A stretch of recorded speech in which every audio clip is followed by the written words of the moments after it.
Hi guys, and welcome back to Rebellious Menstruation. This video is going to be on tampon tax, and anyway, we'll jump right in. Tampon tax relates specifically to feminine hygiene products that were included in GST list or value added tax rather than tax exempt lists. Tax exemption is allegedly applied to basic necessity items. The argument that products like tampons, pads, cups, sponges are required, necessary and a medical one has been 18 years long in the making for Australia. Now, there is no comparable male product for this. While condoms and medications such as Viagra are exempt from GST, sex is actually not a necessity. Menstruation is absolutely unavoidable and is not a choice. It is a biological reality. Kenya was the first country in 2004 to abolish tax. Canada followed suit 11 years later in 2015, and Colombia and India introduced GST-free women's products in 2018. Ireland has a no value added tax on its menstrual products, and Slovakia's rate is currently set at 20%, and the UK's currently stands at 5%, which is allegedly the lowest tax they can set it at this point. And the earliest the UK's is due to change to zero is 2022, which is 3 years away. In 2017, Scotland ran pilot programs to provide free sanitary products at schools and food banks over a 6-month period to address issues of period poverty and improve school attendance.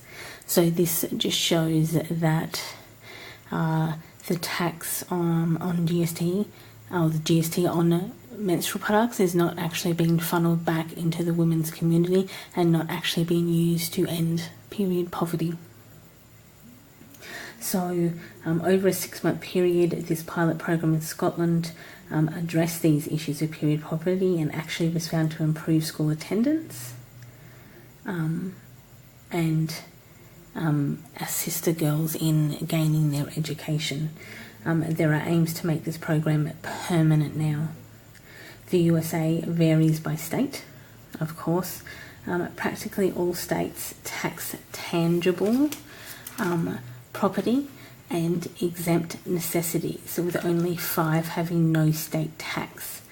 At November 28, 10 states specifically exempt hygiene products: Connecticut, Florida, Illinois, Maryland, Massachusetts, Minnesota, New Jersey, New York, Nevada and Pennsylvania. California law specifically rejected the elimination of menstrual tax. In addition, many federal assistance programs specifically exclude tampons and pads because they exclude them because they are considered to be unnecessary, even though they are classified as medical devices. And kind of in a double kicker, the IRS doesn't actually classify menstrual products as medical devices, which then block people who menstruate from buying them with tax-exempt dollars. So it's kind of a little bit kicking people when they're down.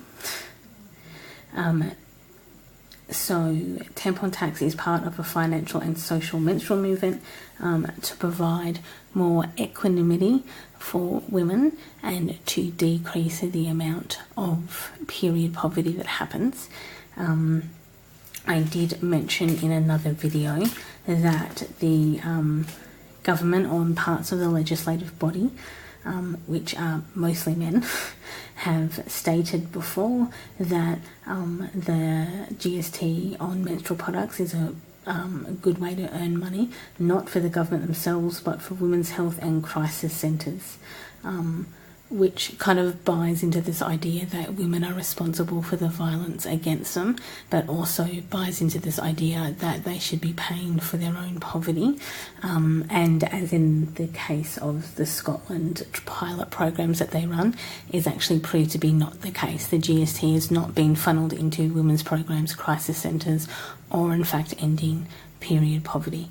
If you guys need to or want to help anyone suffering period poverty, I will link in the description box below the Share the Dignity project and the Red Box project. Both assist women in poverty. There is also Femme International, and also the Ruby Menstrual Cup donates a period kit via Femme International to girls in Kenya. So there are a variety of places that you can donate, and you can either do that locally, which is important, or internationally. So I'll link those things down below. Outside of that, that's kind of what I've got on this Q&A for Tampon Tax. Enjoy. You know, the usual spiel is all my contact details are below. You guys know what to do. You've been YouTubers long enough. And enjoy your morning, evening or night. Bye, guys.